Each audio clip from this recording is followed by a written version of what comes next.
It's great to be back with you at the Stadium View, and we've got ourselves a very large show this evening, for it is Bear Week. It's season opening week. We got a roster to talk about, and we're going to jump into the season. How else could we jump into the campaign other than to yell Geronimo? As wide receiver Geronimo Allison will be our special guest here tonight. Alongside, as always, Matt Z. Hello there, Matthew. Hello. All right. Not only is it Bears week, it's also Cubs week for the Brewers. It is, and a walk-off win for the Crew today. Yes. Well done.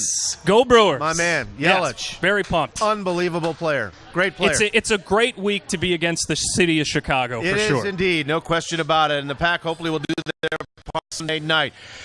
We got a game to talk about. Not really, but they finished up the preseason in Kansas City on Thursday. They set the roster on the weekend. All kinds of moves, good and bad. They traded a quarterback. They signed a quarterback. We're going to cover it all here in this first segment before we get Gmo on board here this evening. But what a whirlwind week it was. Any thoughts just on the whole? Well, I was waiting for regular season, as we always do. Can't wait for it to now be here. Preseason for me, especially once you get to that week 4, is just unbearable as a fan to watch. I mean, it really is. Unless you are singled in on one guy who you're really hoping is going to make the team that you are just a big fan of. Career Martini, oops. Yeah.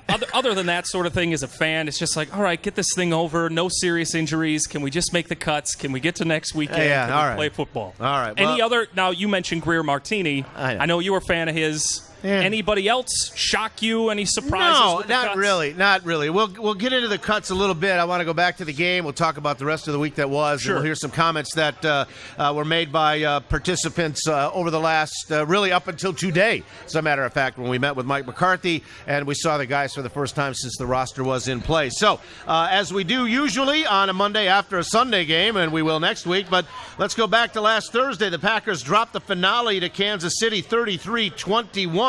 Just a couple of quotes from that game. Mike McCarthy sat 22 players, including Aaron Rodgers, so it really was a battle for the bubble jobs, but he did have a plan for his remaining quarterbacks for the night. Focus was to get to Sean, 2 series. Obviously, he had a high throw there on the first series, and I thought he did a very nice job, particularly on the extended play in the second series with the touchdown throw. And Geronimo was excellent in the extended play part of it too. So, and really, the focus was to get Tim Boyle as much work as possible. So, we definitely accomplished that, and it'll be good tape to evaluate and learn from. Yeah, Kaiser went 5 of 7 before he sat down with that touchdown to our guest tonight. And then Tim Boyle played the final, really, 3 quarters. Started fast, finished kind of slow. Not much changes. I think it's the same approach that you got to have every day, and that's to show as much as you can when you get the opportunity to. And once again, trying to string together as many positive plays as possible when you get the opportunity to.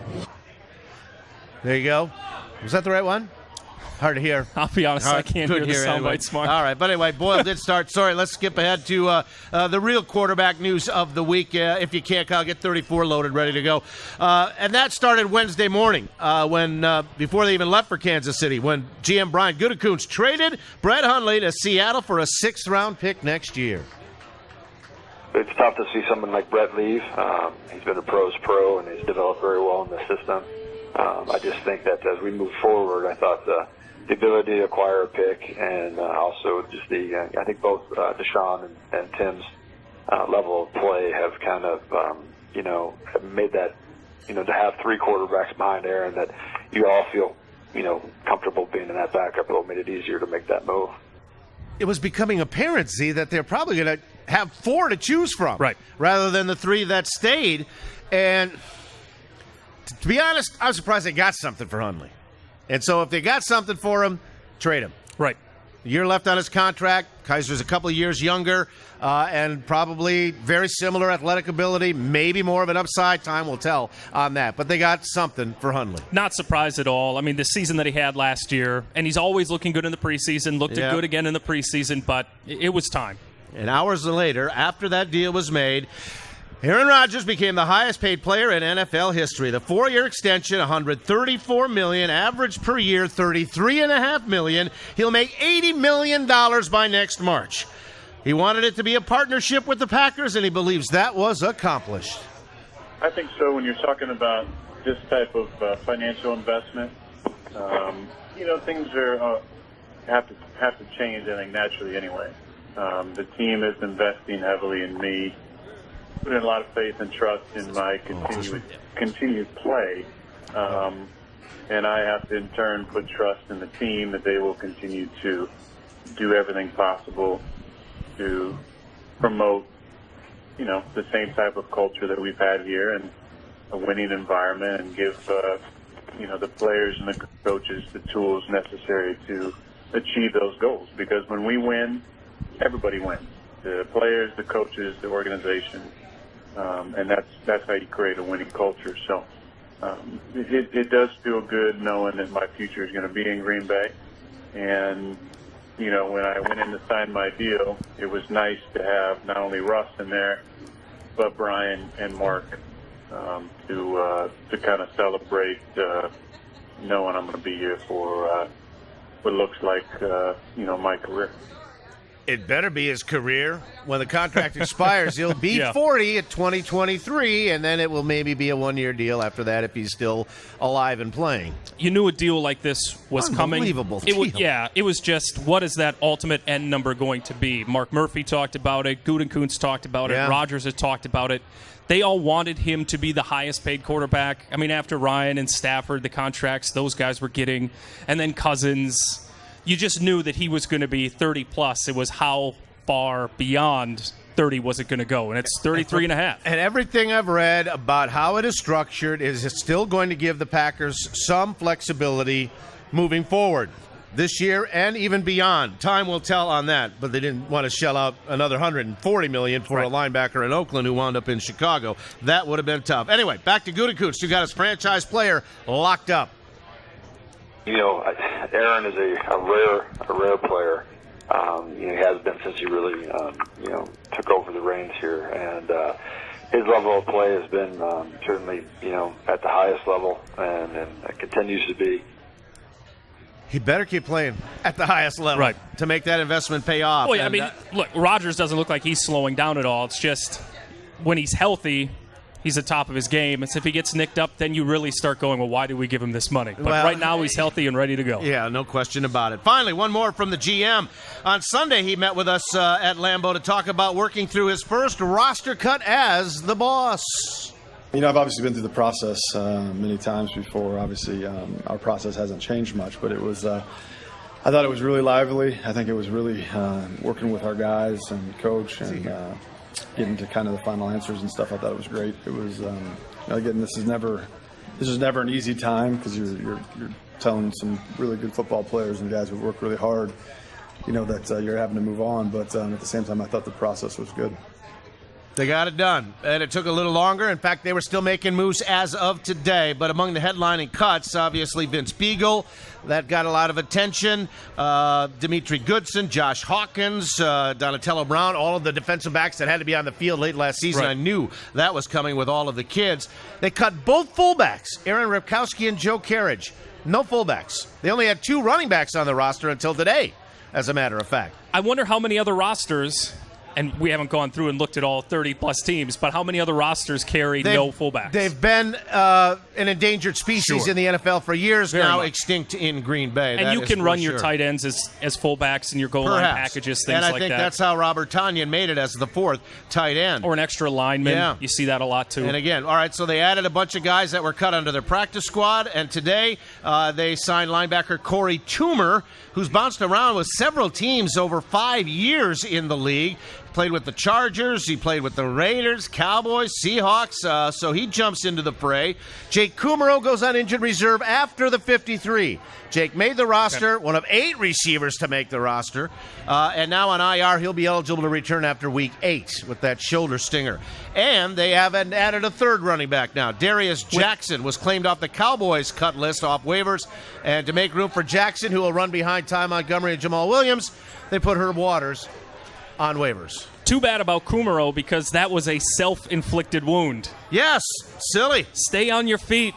Don't dive in if you don't have to dive in. Act like you've been there before. Exactly. He was in there a lot in the WEAC, but this isn't the WEAC. But you know what? Obviously. How many other times has he done something like that over the course of his high school, college, pro career knows? where Yeah. it's never been an issue? It's just one of those things. It's So, too bad. Too bad. There's your roster. We could talk a little bit more about it, position by position, but we'll have time to do that as we work our way through the night.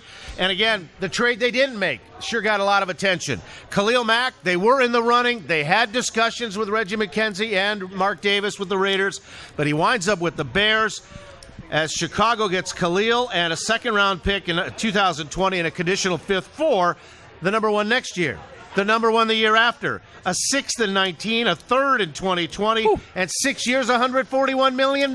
No wonder the Packers passed. You knew it was going to be at least 2 number ones. The Raiders had made that pretty clear. Yeah. I mean, Chicago shelled out a And lot. the Packers for this had guy. that extra one. Yep. But they just didn't jump at it. And maybe they're disappointed. Brian Gutekunst wasn't saying yesterday when we talked to him about it. Said, look, I don't talk about trades that we didn't make, and I understand that. But he goes to the Bears. He hasn't practiced. He hasn't played a snap since last December. Right. You wonder how effective he could be on Sunday night. We'll have to wait and see, but it'll be fun. I mean, he's a very good linebacker, but the question still remains for Chicago, your quarterback. Is he taking that next step? Is he the guy that's going to lead that offense? We'll see. All right, we shall see. So, what a big weekend it was, but now we're ready to play some football with the Bears. We are live at the Stadium View on Home Greenway, just a stone's throw from Lambeau Field. We welcome our listeners in Wausau and Sheboygan and online on any Midwest communication station. And at the View, what a week they've got coming there, Z. Yeah, tonight is double bubble all night. So take advantage of that. All night is double bubble. It's Labor Day, man. All right. Come on. It is a holiday. They got DJ Trivia every Thursday from 5 to 6:30. Then you hit the weekend. On Saturday, it's the opening weekend party. The band, The Cheap Shots, is here from 6:30 to 9. Before that, don't forget, Badgers playing at 11 o'clock. You might as well come and watch the Badger game here, enjoy the music. New Mexico, well, big deal. I don't know if you can bring your sleeping bag, stay here until Sunday. Whatever. Kind of coast into that. But then you got the home game against the Bears, which means you're going to have bands outside. Hello Weekend is here from 4 to 8. 6 outdoor bars. The Mechanical Bull is back. And all the back bars are open. This is the place to be on game day. All right, come on down, everybody. Glad you're with us on this Labor Day evening. When we come back, the Pack's number 3 wide receiver Geronimo Allison will join us when we return right after this timeout.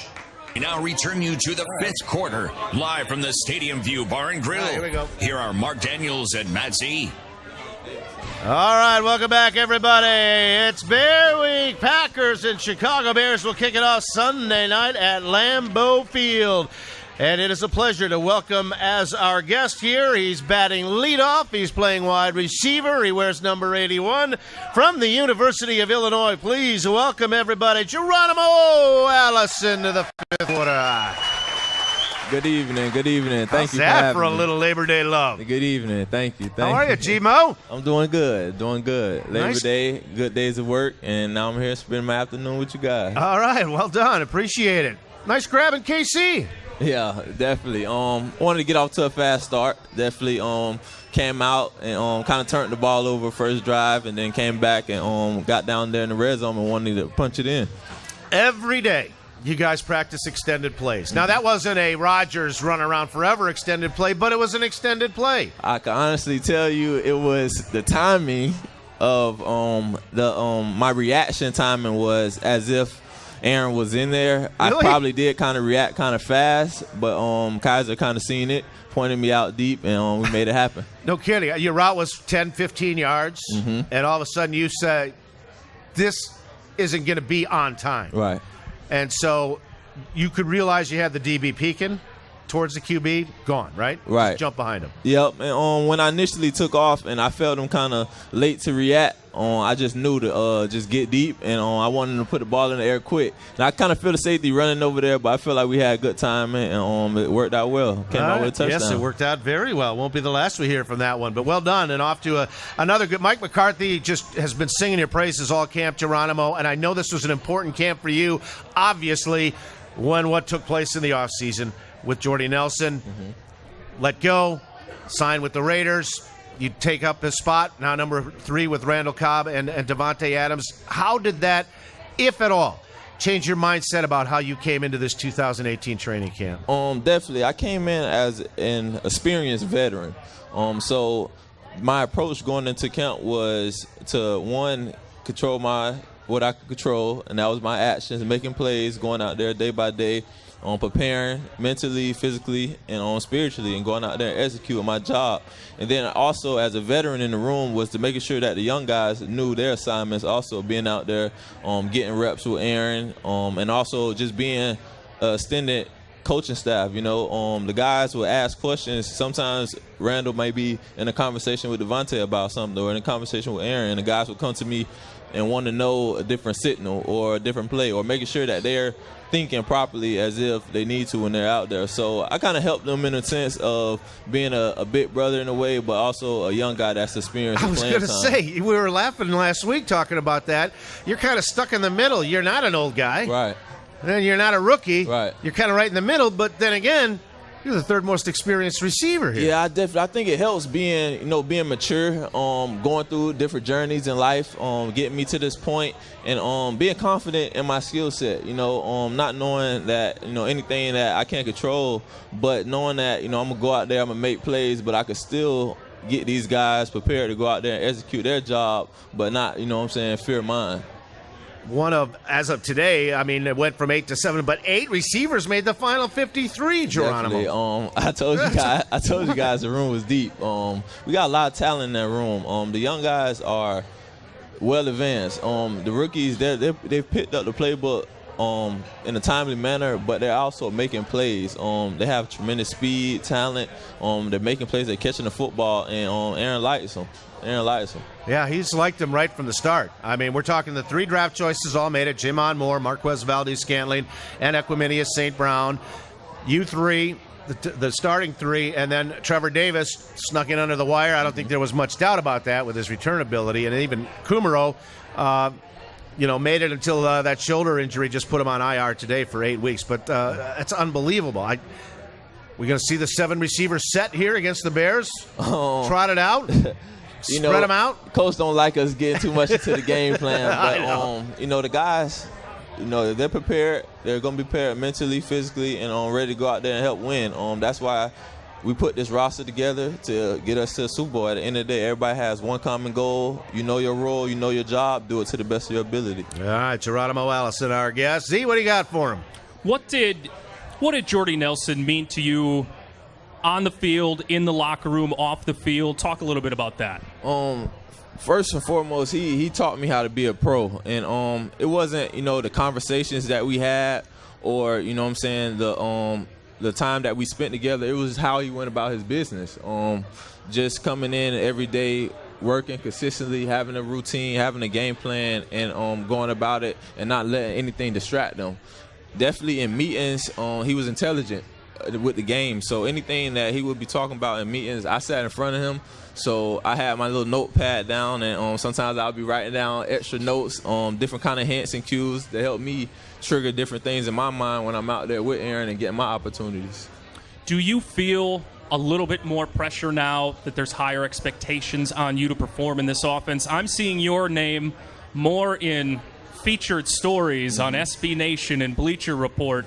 Do you feel a little bit more pressure now that there's more expectations? I don't want to put, that sense of pressure on me, but, I give all my pressure, all my, stress, anxiety to God, and I don't dwell on it. I know what I'm capable of. I trust my talent. I trust how I prepare. I trust my preparation, and I go out there and try my best to beat the man across from me, and at the end of the day, help the team win any way I can.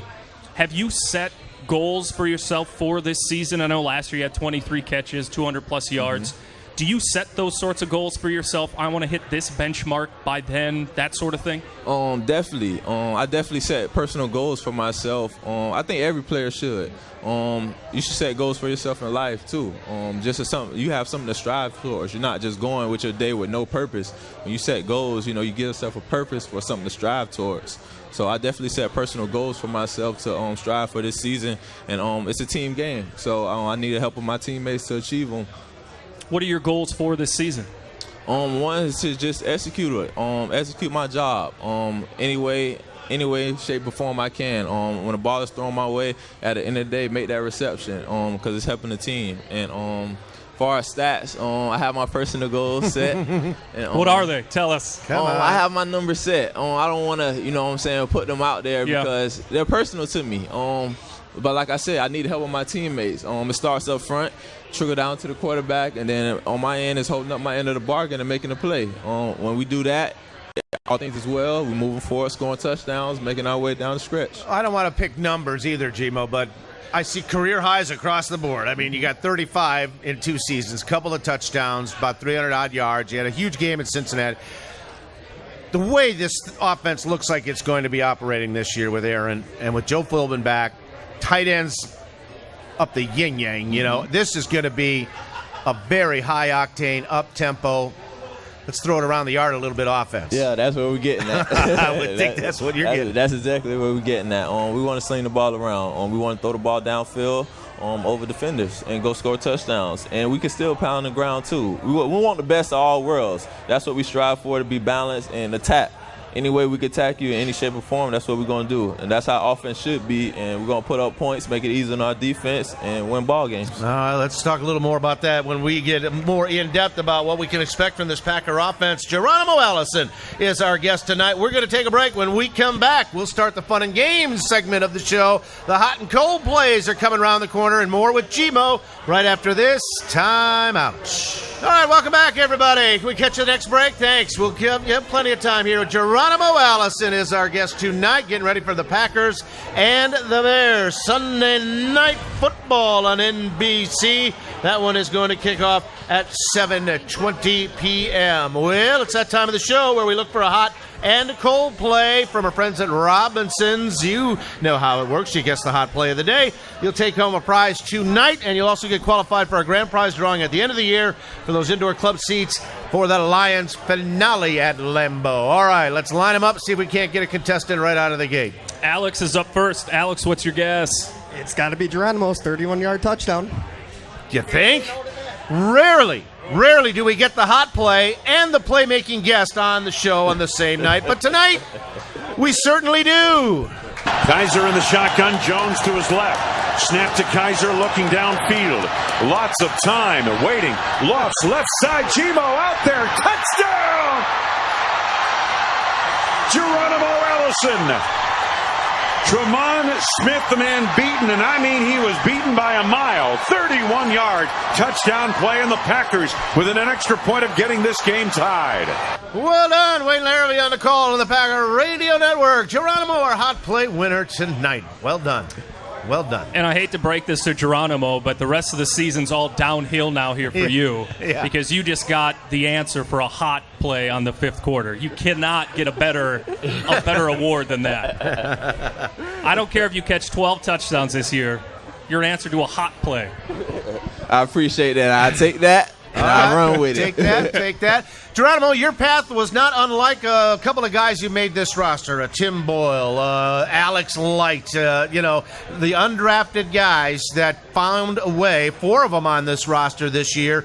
You arrived as an undrafted player out of Illinois, didn't make the cut, came right back to the practice squad, and by midseason we're active again. But talk about your journey, and it has had some ups and downs. You had some tough decisions. You had to deal with the NFL's league office for a little while. Mm-hmm. But all of a sudden, you're now into the mix and in a position to really become a major contributor 3 years in. Talk about what kind of journey it's been for you and how you've grown through it all.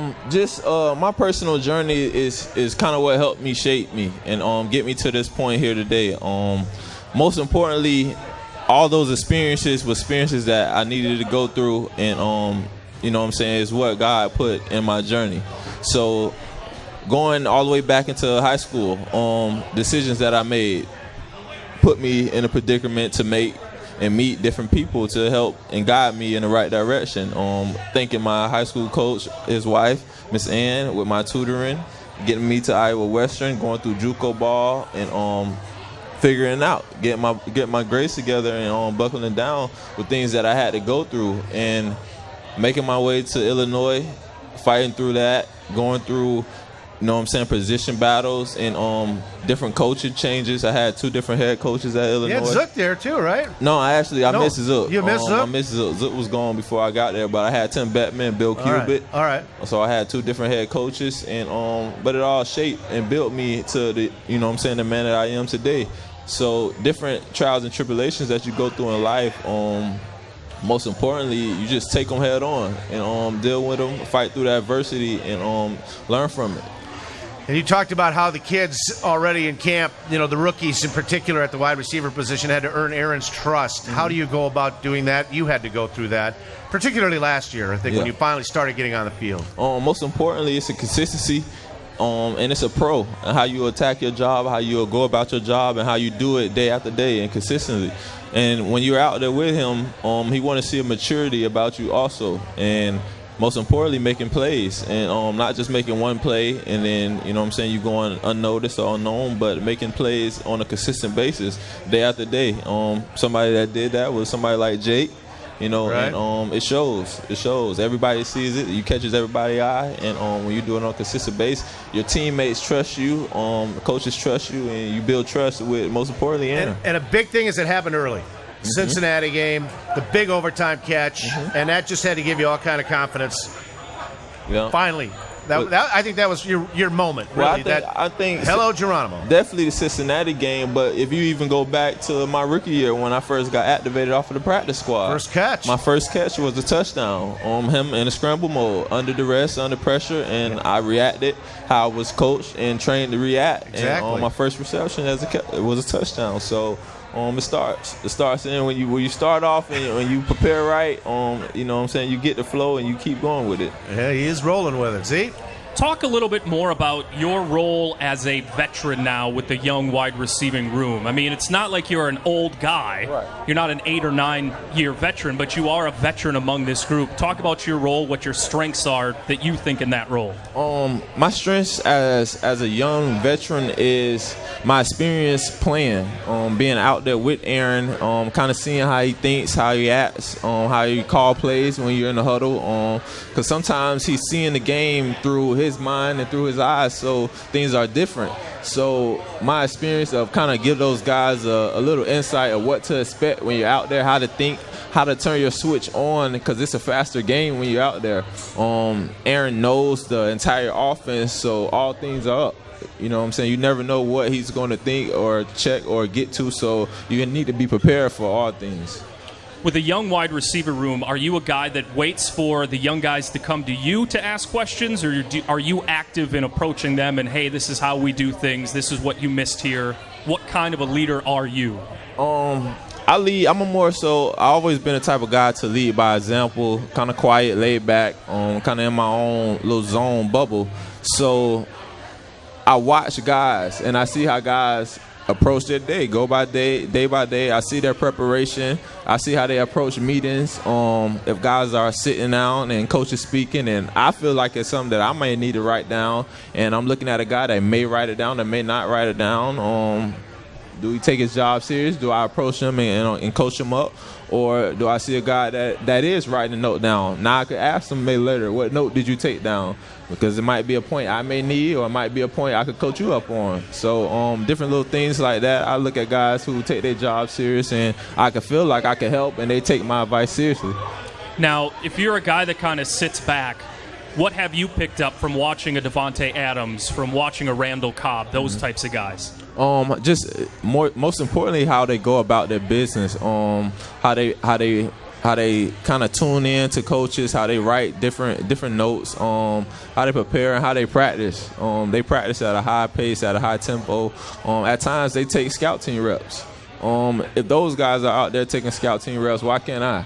You know what I'm saying? So just how they approach their game and how they have the consistent basis and go about it day after day. Now, Geronimo, Aaron's played one series in 4 weeks. The offensive line has not taken, I don't think, a game snap together, maybe just more than a couple. The backs have been shuffled in and out. It's just been a camp and a preseason about really which young guys are going to make this team. Now that that's accomplished, do you feel that there has been enough collective work as a now starting unit to get out of the gate running, or is it always just kind of a process through the first couple of regular season games? So what I'm thinking is, those guys haven't really had much work together besides in practice reps. Right. So those in practice reps are important reps. Definitely going into this week and preparing up to the game. These reps are meant to be taken seriously. So value those reps. No repeated plays. Go out there, execute it, know what you need to know, look for your indicators and execute it. And expect the game to kind of be in a flow first series. The mindset is to start fast and score a touchdown, but expect the game to kind of feel the flow of it and then kind of get a groove and get rolling. So what was Mike McCarthy's message? He finally got you guys together as a whole when you came back off the weekend. Gentlemen, here we go. What kind of points did he make to you guys now that you're a team? First and foremost, what he started at was congratulating everybody that made the 53-man roster and everybody that was in that room because we work hard. Yeah. We work hard, and guys fought, and guys, worked their butt off to really make this roster this year. So he congratulated everybody for being there because it's not easy. If it was easy, everybody would do it. So he congratulated us. Then he went on and showed us a gambling video about the league policy, new gambling rule in place. And then he went on and kind of went through the schedule, how the week is going to play out, the time that we have off, and then the time that we're going to be working, how we're going to prepare. And then we got to it and started off with special teams meeting. All right. Right. Business as usual. Mm-hmm. Just another Monday. Every week is obviously important in the NFL. I mean, you get 16 games. Every week is important. But when it comes to a division rival and then it's Bears week, is there an extra buzz in that locker room and practices knowing that it's Bears week, just how much that rivalry means to this city and to this franchise? Yeah, I don't think you could start the season off no better than this. It's rivalry week, divisional game, and, we're going into the 100th season also. So, It's a lot on, you know what I'm saying? It's going to be exciting because of the atmosphere that the fans are going to set. You know what I'm saying? You are already going to feel, you know what I'm saying, that warmness in your seat and being on the edge of your seat waiting for that game to kick off. The intensity of it is going to be there. It's rivalry football. It's divisional football. It's Bears and Packers. It's what you expect. So we're looking forward to that. I'm going to feed off of that energy definitely from my defense and then making plays. How do you not get too nuts? And that's what I'm saying. So that energy is going to be there. Anybody that's not fired up for that, I don't know what to tell you. No kidding. No kidding. And Sunday Night Football, I mean, you are the game. It is prime time. I mean, as a player, fans get excited for those prime time games. How different is that for you on a game day when you have to play? Now it's a 7:30 kickoff as opposed to a noon kickoff. How does that change for you as a player? Yeah, as a player, your preparation is different. The time kind of lags that time just leading up to the game, but you find a routine. You do what works for you best, and you stick to it. When you have those games where you could kind of get in that zone and in that mode, and you don't know how you got there, that's the type of stuff you want to work into your routine, be consistent with it, and try and search that mode that have you kind of in that zone where you're just going. What is your typical game day routine from the time you get up until kickoff? What do you do to center yourself and get yourself ready on a game day? That's almost personal. that's almost personal because that's my original. And at times, I listen to different music. Definitely before I go out on the game field, I pray. When I'm out there after pregame warm-ups, I pray and I go. And definitely after the national anthem, right before and right after the national anthem, I pray. And sometimes I repeat the prayer, and sometimes I say a different prayer. I just, I have my moment with God that just cover me.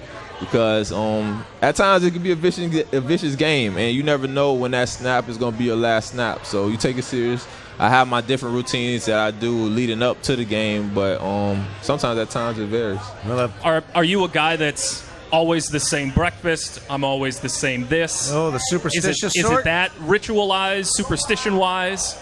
No, I'm not superstitious with food because at times I can be picky with food, but definitely like when we get to like the playoffs and stuff, those are crucial times. So if I'm wearing the same socks or something like that, and those socks are working for me, I'm gonna keep wearing those socks. Nice.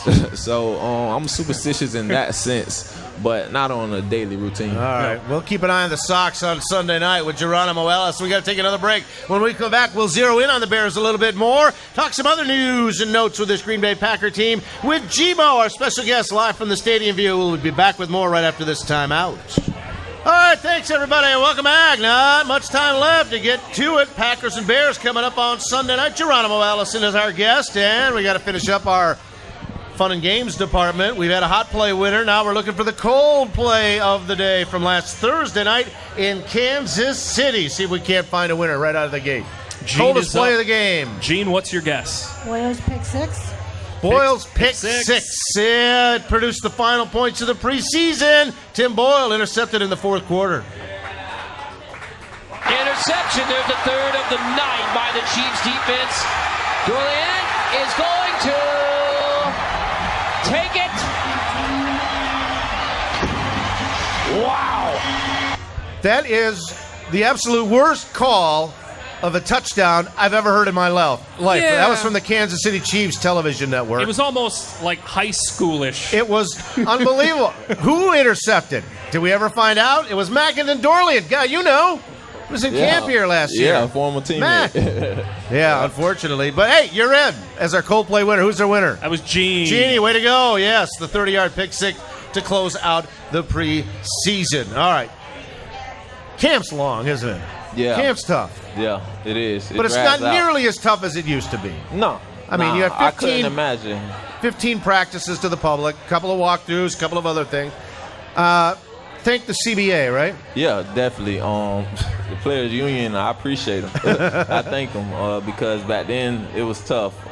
But those guys, you know what I'm saying, they paved the way for us. And they fought for some things that I appreciate. How did the locker room take to the Rodgers deal? It was cool. I mean, you know what I'm saying? We talked about it, we laughed about it, and you know, we feel like he deserves it.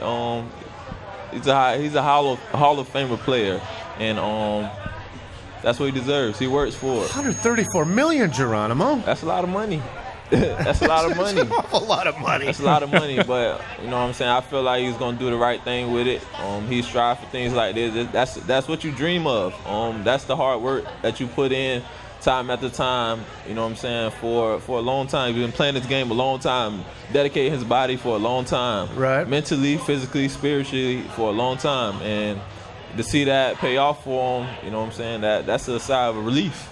When anybody gets a deal, Devontae last year, I mean, there really is genuine happiness. Yeah. There's no resentment. Oh, man, Devontae, you know, there's none of that. Mm-hmm. I mean, you're happy for all those guys. Definitely, because like I said, that's that sigh of relief that, you know what I'm saying, that my hard work is paying off. When you get that bonus, when you get that extension, even a raise in a regular job, you feel like you're appreciated. Right. Like you've been putting in that hard work, somebody's recognized it, here's your thanks. You know what I'm saying? So we get it in a different way, but we appreciate it. We're thankful for it. We do the right things with it. Some new rules this year. I think the Packers were one of the very few teams that did not have a helmet-to-helmet penalty called against them in the preseason. Mm-hmm. Your thoughts on that, Geronimo? And you talk about it. Every play could be your last. And that's one they're trying to make sure isn't a last. They're trying to get rid of that. Definitely. I think it's a good rule that's in place, that's enforced, because, you know, it protects, you know what I'm saying, players as such as me, you know what I'm saying, and it protects a player that's initiating that contact. As a defensive player, I played defense. At the end of the day, I wanted to get the dude down. I don't know how I did it, if I was tackling properly or not, but I would throw my body around in the sense of getting him on the ground. So I understand how players do it, but it's to protect everybody. Concussions are for real. Concussions are seriously. And they are side effects and after effects that you suffer for them. And so they're trying to protect us all the way around. So I think it's a good rule that's enforced and that's in place, and it should help us. Yeah, I think so too. Go ahead, Z. You grew up in Tampa, Florida. What was it like as a kid in Tampa, growing up there? What was that like for you? It was rough. It was rough. Believe it or not, I come from a rough neighborhood, urban community. Some will call it a hood, some will call it a projects. Just being real. But it's what shaped me and got me to this point. I always wanted to strive to get out of that environment, but give back to the environment. So I've been in a position to do Geronimo, that, and I've been helping. Yeah, how hard is it to not take the wrong direction when you're in an environment growing up like that? How hard is it to maybe avoid the most tempting route to take and go the other way? It's tough. It's tough, but it starts at home. All right. It starts at home. When you have a strong foundation and a strong background and people counting on you, when you're out there making that decision of should you go with this friend that's going to do something that he knows better than do, or is that your real friend that's going to put you around that environment? You know what I'm saying? So as a young kid, it's hard to think about that and hard to make that right decision. But you know what I'm saying? When you have that strong foundation, you don't ever want to let moms down or dad down if you have both of them home. Well, I come from many people don't have both parents home, but you have to make the right decision. And sometimes it's hard, but most times, 9 times out of 10, if you think before you act, you're gonna make the right decision. Good call. And being on a team, playing sports, that helps, right? Keep you on that path as well. Yeah. That's another support system, another family for you. Yeah, definitely. And that's just speaking of sense of having things to lose, having things in jeopardy. When you have those things and if you have those goals set for yourself, that's taking it back there also. If you know that you have those things set for yourself, why jeopardize that doing something that you don't have no business doing? Was that your goal? Sports was going to be your way to not fall into that? Always. I knew sports was my way out.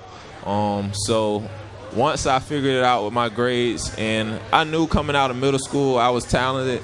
I played good sports. I was always well known for my contribute on the football and baseball team. But I knew high school was going to be a struggle for me at first because of the grade point average and that you have to maintain.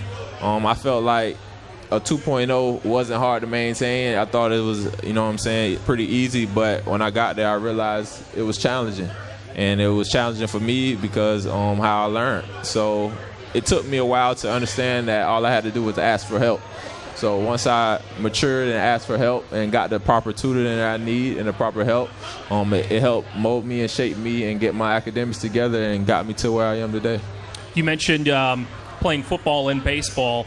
When was it football for you? I mean, were you that good at baseball? Maybe that was going to be the path as well. I mean, when did that you make your decision? I was real good at baseball. I pitched and played in the outfield, and when I made a decision to take full-on football was when I got to college, and I realized how time-consuming football was, and how much I was going to have to prepare my body, study the game, and practice, and still spring ball, kind of overlaps during baseball season. So I knew I wasn't going to be able to do both. So I made a decision in football because that's what gave me my scholarship to Iowa Western and my opportunity. Too bad. You were 3 steps to the warning track, probably with your stride to get to as an outfielder. Who's your baseball team? What's your team? I didn't have a really team. I had a favorite player, Ryan Howard, with the Phillies. I just used to like the way he used to hit the ball, and his name was kind of buzzing when I was kind of coming up and during my time in high school and middle school. That's a good player to be a fan of. No kidding. Yeah, heck of a hitter, heck of a first baseman. Yeah, all right, G-Mo, here come the Bears. Do you think Khalil Mack is going to play? Can he make a difference without practicing all summer? It's hard to say. You would think maybe if he does play, probably third down where he could just kind of rush. Yeah, really. All right. Third. That was most sense. Makes sense to me. But he's a high caliber player. You're gonna pay him that money. I was pretty sure you want him to play. But is he gonna be prepared with the scheme and the game plan? Probably not. But, I don't know. 2 tough games with the Bears last year, but you've dominated this rivalry of late. Why do you think you're a good matchup for these guys? Or a tough matchup? Starts with our quarterback. I suppose. The experience playing them. So you kind of know what to expect, kind of know what you're going to get going into the game. Of course, they have different personnel, different pieces, but when you get the flow of the game, you study them, you watch the film, you prepare. You just go out there and you try and execute your game plan. At the end of the day, you want to score more points than the other team and walk off victorious. Best game in the NFL, in my opinion. This is the best game. This is the 197th meeting between the Packers and the Bears. The all-time series, Green Bay now in front, finally. Took them a while. 95, 93, and 6. They are 1-1 in postseason games. Points scored in the 196 previous games between the Packers and Bears. Green Bay has scored 3,377. The Chicago Bears have scored 3,377. How's that for ridiculous? 196 games, dead even in points. Great rivalry. You were in Illinois for 4 years, 3 years. You know what this thing's all about. Yeah. This is it, man. Yeah. Packer Bears, nothing better. Nothing better. Nothing better. Geronimo, nothing better to have you on board as our leadoff guest. Best of luck. The big things are going to happen to you this season. I just know it. You've worked yourself in a position to be a big contributor on offense. You will not let them down. Good luck, man. Thank you. I appreciate you for having me. Ladies and gentlemen,